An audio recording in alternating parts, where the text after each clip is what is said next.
तो मेरे दोस्तों, चलो मैं आपको कुछ नया सिखाता हूं आज। वीडियो को आप पूरा देख सकते हो, कुछ ना कुछ आपको सीखने को मिल जाएगा। ठीक है, चलो आप ध्यान देना। जैसे मान के लो, क्या ए स्क्वायर माइनस बी स्क्वायर अगर एक क्वेश्चन दे दिया जाए और अगला क्वेश्चन है ए प्लस बी प्लस सी का होल स्क्वायर, इस तरह अगर क्वेश्चन आ जाए, अब ज्यादा टाइम ले लूंगा, 2 से 3 मिनट लूंगा मैं। देखो ए स्क्वायर माइनस बी स्क्वायर तो क्या होता है फॉर्मूला, ए प्लस बी और इंटू में ए माइनस बी। इसका फॉर्मूला क्या होता है, ए स्क्वायर और बी स्क्वायर सी स्क्वायर प्लस 2ab और प्लस 2bc और प्लस 2ca, इसका फॉर्मूला होता है। लेकिन थोड़ा ध्यान दो, इसको हम इसे लिख सकते हैं ए स्क्वायर और बी स्क्वायर सी स्क्वायर प्लस 2 कॉमन ले लो सबसे, और ए बी और प्लस बी सी और प्लस सी ए।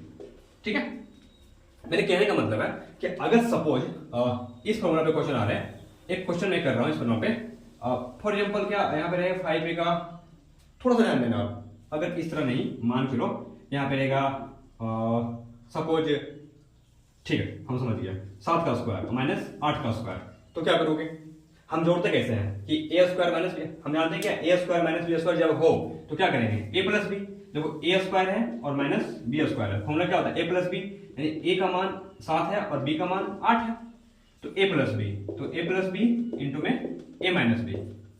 क्लियर, ए प्लस बी यानी कि 7 प्लस 8 और ए माइनस बी मतलब 7 माइनस 8, तो क्या क्या आ रहा, 8 7 15 हो गया, और 7 में से 8 हटाओगे तो माइनस 1 आएगा, तो 15 माइनस 1 यानी कितना आ गया, माइनस 15। आंसर समझ रहे, कितना इजी है। यानी कि फॉर्मूला मेरे कहने का मतलब है ए स्क्वायर माइनस बी स्क्वायर बराबर ए प्लस बी इंटू ए माइनस बी। ठीक है बेटा, क्या बेटा अब ध्यान देना। इसी तरह आप एक क्वेश्चन आप इसी तरह बनाओ, 6 स्क्वायर माइनस 5 का स्क्वायर, इसका आंसर कितना आएगा। तो क्यों ना लगे इसका एग्जांपल देख लेता हूं, है ना, थोड़ा ध्यान देना, मैं यहां थोड़ा साफ करना चाहता हूं इसको। चलो मैं इसका एग्जांपल देना चाहता हूं कि इसका एग्जांपल देना चाहता हूं कि मान लो 2a प्लस 3b और प्लस 3c का होल स्क्वायर है, तो क्या करोगे। तो सबसे पहले आपको देखना है यहाँ पे, अगर आप छोटे छोटे बच्चे हो और वीडियो आपको मिल गया मेरा, तो ध्यान देना, a का मान 2a और b का मान 3b और c का मान 3c। अब तोड़ो a स्क्वायर, तो 2a का होल स्क्वायर, ठीक है, प्लस b स्क्वायर, तो 3b का होल स्क्वायर प्लस 3c का होल स्क्वायर, यानी a square b square c square, plus 2 common ले लो ab, तो 2a और 3b प्लस ab, उसके बाद क्या है bc, 3b और गुना 3c और प्लस क्या है ca, तो 3c और a का मान कितना है 2a, तो 2a। बस एडिट कर देना है, आपको कुछ नहीं करना है, केवल आपको एडिट कर देना है। ठीक है, अब ध्यान दो, a स्क्वायर आपको मैंने पहले ही बता चुका है, तो 2a का होल स्क्वायर कितना होगा 4a स्क्वायर। समझ रहे हो मैं क्या कहना चाह रहा हूं, मैं कह रहा हूं आराम से समझो आप, बाकी सारा मेरे को छोड़ दो, समझाना मेरा काम है, समझना आपका काम है। प्लस 9b का होल स्क्वायर प्लस 9c का होल स्क्वायर और प्लस, देखो 2 आ गया, 2 दिया 6ab प्लस 3 दिया 9bc और प्लस 3 दूना 6ac। ठीक है, अब देखो 4a square plus 9b square और प्लस 9c स्क्वायर प्लस, देखो गुना कर दो, 6 दूना 12ab और प्लस 9 दूना 18bc और 6 दूना 12ac।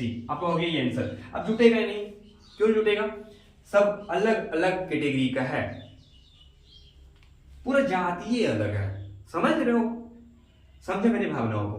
तो ये है, मैं केवल ये समझा रहा था। आज हमने 2 फॉर्मूला से क्वेश्चन पढ़ा, छोटा वीडियो मैं डालता रहूंगा, आप एक फॉर्मूला को क्लियर करते जाओ, जो नहीं जानता उसे लिखो, समझे। एक एग्जांपल में देता हूं, इसी फॉर्मूला का क्वेश्चन बना खाना आपको, 3a plus 2b plus 4c का होल स्क्वायर, आपको उसको डील करके आना है। तो ये आप अगर सीख गए हो तो इसको क्वेश्चन को बना करके कमेंट में आंसर लिख दो, मैं समझ जाऊंगा। लेकिन एक मैं सबसे तगड़ा क्वेश्चन मैं देना चाहूंगा आपको, अगर जानते हो तो a गुना माइनस a क्या होगा, अगर है दम तो कमेंट सेक्शन में इसका आंसर लिख के बताओ। ठीक है, बाय बाय।